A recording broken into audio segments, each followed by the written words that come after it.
एक छोटे से गांव में एक लड़का रहता था। नाम था अर्जुन। उम्र लगभग 13 साल। आंखों में बड़े बड़े सपने और दिल में जिद थी कुछ कर दिखाने की। उसका परिवार गरीब था। पिता खेतों में मजदूरी करते और माँ घर घर जाकर काम करती थी। अर्जुन हर दिन स्कूल के बाद खेतों में पिता का हाथ बंटाता, फिर देर रात तक पढ़ाई करता। उसके पास किताबें कम थीं, लेकिन जिज्ञासा बहुत थी। उसने अक्सर अपने पुराने जूतों को सिला सिला कर पहना, लेकिन स्कूल कभी नहीं छोड़ा। एक दिन स्कूल में विज्ञान की प्रतियोगिता की घोषणा हुई। सब बच्चों को अपने प्रोजेक्ट लाने थे।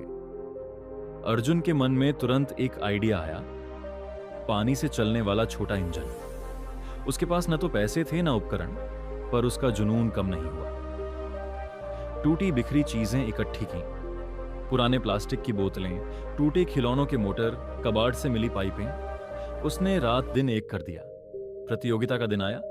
सबके प्रोजेक्ट चमक रहे थे और अर्जुन का इंजन दिखने में साधारण था, लेकिन उसने उम्मीद नहीं छोड़ी। जब उसका नंबर आया, वह पूरे आत्मविश्वास से मंच पर गया। इंजन शुरू किया, पर वह चल नहीं पाया। सब बच्चों ने हंसना शुरू किया और जजों ने बिना कुछ कहे उसे वापस भेज दिया। उस शाम अर्जुन छत पर बैठा था, हाथ में अपना टूटा इंजन और आंखों में भारीपन। आसमान में एक तारा चमक रहा था। शायद वही उसे देख रहा था जो कभी उसके सपनों को छूने वाला था। उसने उस तारे की ओर देखा और खुद से वादा किया, यह पहली हार थी, आखिरी नहीं। वह जानता था गिरा है, लेकिन रुका नहीं। पहली हार ने अर्जुन को तोड़ने के बजाय उसे और भी मजबूत बना दिया। अब वह जान चुका था कि सपने केवल सोचने से नहीं पूरे होते, हर असफलता के पीछे सीख छिपी होती है। उसने अपने टूटे इंजन के टुकड़ों को नहीं फेंका, बल्कि ध्यान से उन्हें अलग अलग देखा, समझा कि कहां गलती हुई थी। वह समझ गया कि विज्ञान सिर्फ आइडिया नहीं, सटीकता और धैर्य का खेल भी है। स्कूल के बाद अर्जुन अब गांव की लाइब्रेरी में ज्यादा समय बिताने लगा। वहां की पुरानी किताबों में उसने इंजीनियरिंग के बुनियादी सिद्धांत पढ़े। कई शब्द उसे समझ नहीं आते, तो वो उन्हें कॉपी में लिखकर घर ले जाता और रात भर सोचता रहता कि इनका मतलब क्या हो सकता है। बिजली बार बार जाती तो वो दिए की रोशनी में पड़ता। कई बार मां डांटती कि सो जा, आंखें खराब हो जाएंगी, पर वो चुपचाप फिर से किताब में डूब जाता। किसी ने उसकी मदद नहीं की, किसी ने उसे प्रोत्साहित नहीं किया। स्कूल के बच्चों ने तो उससे बात करना तक छोड़ दिया, उसे फेलू कहकर चिढ़ाने लगे। लेकिन अर्जुन को अब आदत हो गई थी अकेले चलने की। उसे मालूम था कि मंजिल उन्हीं को मिलती है जो राह के पत्थरों को ठोकर मानकर नहीं, सीढ़ी बनाकर चढ़ते हैं। कभी कभी खेत में काम करते समय उसे मशीनों के पुर्जों की बनावट दिखने लगती। वो मिट्टी के छोटे मॉडल बनाकर परीक्षण करता, घर की टूटी हुई चीजों से छोटे यंत्र बनाता। कई बार असफल होता, पर फिर उठकर दोबारा कोशिश करता। उसके हाथों में अब जख्म भी थे, कभी कैंची से कट गए, कभी गर्म तार से जल गए, लेकिन हर जख्म उसकी कहानी का हिस्सा बनता गया। वो जानता था हर दर्द उसके इरादे को और पक्का कर रहा है। एक रात जब पूरा गांव सो रहा था, अर्जुन अपने छत पर बैठा था, हाथ में फिर से वही इंजन, लेकिन इस बार उसमें कुछ नया जोड़ा गया था। उसने आंखें बंद की, एक गहरी सांस ली और इंजन चालू किया। एक हल्की सी आवाज आई, वो इंजन चल पड़ा। छोटा था, अधूरा था, लेकिन चल पड़ा था। अर्जुन का इंजन चल पड़ा था, लेकिन वह जानता था कि एक बार चल जाना काफी नहीं, अब उसे बेहतर बनाना था। अब वह उस लड़ाई में उतर चुका था जहां हारने वालों को कोई याद नहीं रखता और जीतने वालों को इतिहास में लिखा जाता है।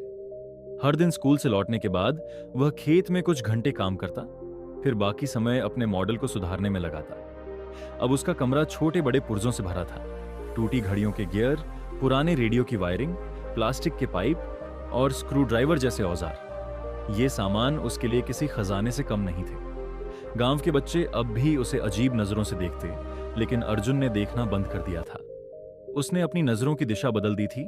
अब उसे केवल मंजिल दिखती थी, रास्ते के पत्थर नहीं। स्कूल की पढ़ाई में अब उसकी रफ्तार और तेज हो चुकी थी। वह हर विज्ञान विषय को ऐसे पढ़ता जैसे वह उसकी आत्मा का हिस्सा हो। इंटरनेट उसके पास नहीं था, लेकिन ज्ञान की भूख थी। एक दिन उसने गांव के एक साइबर कैफे में जाकर विज्ञान प्रदर्शनी की वेबसाइट देखी। राज्य स्तर की प्रतियोगिता होने वाली थी। वहां भाग लेने के लिए उसे रजिस्ट्रेशन फीस भरनी थी और प्रोजेक्ट का वीडियो भेजना था। उसके पास न पैसे थे न कैमरा, लेकिन जहां जिद हो वहां रास्ता बन ही जाता है। उसने पिता की पुरानी साइकिल ठीक की, गांव से 20 किलोमीटर दूर शहर गया। एक छोटे स्टूडियो में जाकर अपना प्रोजेक्ट रिकॉर्ड करवाया। दुकानदार ने पहले मना किया, लेकिन अर्जुन की आंखों में ऐसा भरोसा था कि वह मान गया। उसने एक पुराना मोबाइल दिया और कहा, कर ले कोशिश। अर्जुन ने अपने इंजन का कामकाज कैमरे में दिखाया, उसकी बनावट और सिद्धांत को समझाया और वीडियो अपलोड किया। घर लौटते वक्त थकावट उसके चेहरे पर थी, लेकिन आंखों में संतोष भी था, क्योंकि उसने फिर से गिरने का डर छोड़ दिया था। कुछ हफ्तों बाद स्कूल में एक चिट्ठी आई। उसका प्रोजेक्ट राज्य स्तर की प्रदर्शनी के लिए चुना गया था। यह वो पल था जब उसकी मेहनत पहली बार किसी मंच पर रोशनी पा रही थी। लेकिन असली लड़ाई अब शुरू होने वाली थी। शहर जाकर उस मंच पर खड़े होने की, जहां सब कुछ नया था, बड़ा था और अनजाना था। राज्य स्तर की प्रदर्शनी में चुना जाना अर्जुन के लिए किसी सपने के सच होने जैसा था। लेकिन यह सपना आसान नहीं था। उसे अब एक नए शहर जाना था। अपने प्रोजेक्ट को सैकड़ों बच्चों और जजों के सामने पेश करना था। गांव से बाहर की दुनिया उसके लिए बिल्कुल अनजान थी, लेकिन डर को उसने अपनी तैयारी में शामिल नहीं किया। रात रात भर वह अपने मॉडल को सुधारता रहा। उसने एक मजबूत फ्रेम बनाया, इंजन की पाइपलाइन को ज्यादा प्रभावी ढंग से जोड़ा और एक छोटा सा पंप सिस्टम भी जोड़ा, जिससे पानी की दिशा नियंत्रित हो सके। हर कनेक्शन को उसने दर्जनों बार चेक किया। यह सिर्फ एक प्रोजेक्ट नहीं रहा था, अब यह उसकी आत्मा बन गया था। पिता ने अपनी कुछ जमा पूंजी निकालकर बेटे के लिए टिकट और होटल का इंतजाम किया। मां ने उसके कपड़े करीने से पैक किए, साथ में एक छोटा सा तावीज भी दिया, जिसमें उनका आशीर्वाद छिपा था। अर्जुन पहली बार ट्रेन में बैठा था। खिड़की से बाहर निकलती दुनिया को वो हैरानी से देख रहा था, लेकिन मन अंदर ही अंदर पूरी ताकत से तैयारी में लगा था। हर पल वो खुद को दोहराता, कैसे वो प्रोजेक्ट दिखाएगा, कौन सी बातें पहले कहेगा, कैसे नजरें मिलाकर बोलेगा। शहर का वह प्रदर्शनी हॉल विशाल था। हजारों छात्र, चमचमाते स्टॉल, रंग बिरंगी लाइट्स और हर कोने में टेक्नोलॉजी की दुनिया फैली हुई थी। अर्जुन ने कभी ऐसी भीड़ और चकाचौंध नहीं देखी थी, पर उसकी आंखों में डर की जगह अब आत्मविश्वास था। जब उसका नंबर आया, वह मंच पर चढ़ा। हाथों में उसका इंजन था, जो अब पूरी तरह से तैयार था। सामने बड़ी जजों की टीम बैठी थी, जिनकी निगाहें उसकी हर हरकत पर थीं। अर्जुन ने अपने मॉडल को टेबल पर रखा, गहरी सांस ली और प्रदर्शन शुरू किया। इंजन चल पड़ा और उस छोटे से मंच पर पानी की बूंदें घूमती पाइपों में दौड़ने लगीं। हर भाग ने ठीक वैसे ही काम किया जैसा उसने कल्पना की थी। जज ध्यान से देख रहे थे और बाकी छात्र भी अब हंसी नहीं, हैरानी से देख रहे थे। अर्जुन ने अपनी बात पूरी की, प्रोजेक्ट की उपयोगिता और सिद्धांत बताए। मंच से उतरते समय उसके हाथ कांप रहे थे, थकावट से नहीं, भावनाओं से। ये वो क्षण था जब एक गांव का लड़का अपनी मेहनत और संघर्ष से शहर के सबसे ऊंचे मंच पर अपने सपने की आवाज बन गया था। पर कहानी यहां खत्म नहीं होती। अब परिणाम आना था और साथ ही एक नई दिशा भी। प्रदर्शनी खत्म हो चुकी थी। अर्जुन अपने स्टॉल के पास बैठा था। उसकी आंखों में थकान थी, लेकिन आत्मा में गहराई तक संतोष समाया हुआ था। उसने अपना सपना जी लिया था। उसे फर्क नहीं पड़ रहा था कि पुरस्कार मिलेगा या नहीं, क्योंकि वह जान चुका था कि असली जीत मंच पर खड़े होने में थी, अपनी मेहनत को दुनिया के सामने साबित करने में थी। घंटों बाद घोषणा शुरू हुई। एक के बाद एक नाम पुकारे गए, तीसरा स्थान, दूसरा स्थान, और फिर अचानक जैसे पूरी दुनिया थम गई। प्रथम पुरस्कार अर्जुन कुमार, जल संचालित इंजन मॉडल के लिए। पूरा हॉल तालियों से गूंज उठा।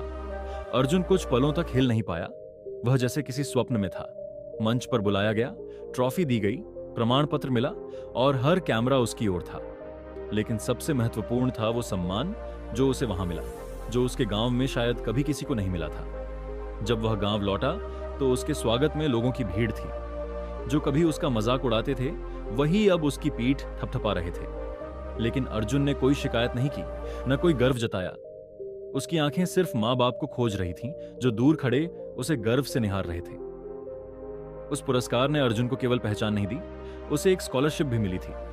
एक नामी तकनीकी संस्थान ने उसके प्रोजेक्ट में रुचि दिखाई और उसे विशेष छात्रवृत्ति देने की घोषणा की। गांव के सीमित साधनों में पला लड़का अब उस दुनिया की ओर बढ़ रहा था, जहां उसके जैसे हजारों सपने वैज्ञानिक और इंजीनियर बनते थे। अर्जुन ने अपना बैग उठाया, गांव की गलियों को आखिरी बार निहारा और ट्रेन में बैठ गया, एक नई शुरुआत की ओर। पर उसका मन अब भी उसी वादे से जुड़ा था जो उसने पहली बार अपने टूटे इंजन को देखते हुए किया था। गिरा हूं, लेकिन रुकूंगा नहीं। वर्षों बाद एक मशहूर इंजीनियर बनने के बाद भी अर्जुन अक्सर गांव लौटता है। वह बच्चों को सिखाता है कि गिरना गलत नहीं, हार मान लेना गलत है। वह उनके टूटे खिलौनों को, अधूरी सोच को और छोटे सपनों को अपनी आंखों में फिर से पनपने देता है।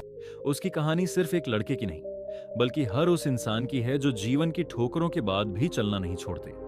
क्योंकि सच तो यही है, जो गिरकर भी न रुके वही असली विजेता होता है। इस कहानी से मिलने वाली सीख है कि असफलता या मुश्किलें जीवन का हिस्सा होती हैं, लेकिन जो गिरकर भी न रुकता है वही असली विजेता होता है। मेहनत, आत्मविश्वास और कभी हार न मानने की मानसिकता से बड़ी बाधाओं को पार किया जा सकता है। सपने बड़े हो सकते हैं, लेकिन उन्हें पूरा करने के लिए संघर्ष और धैर्य जरूरी है।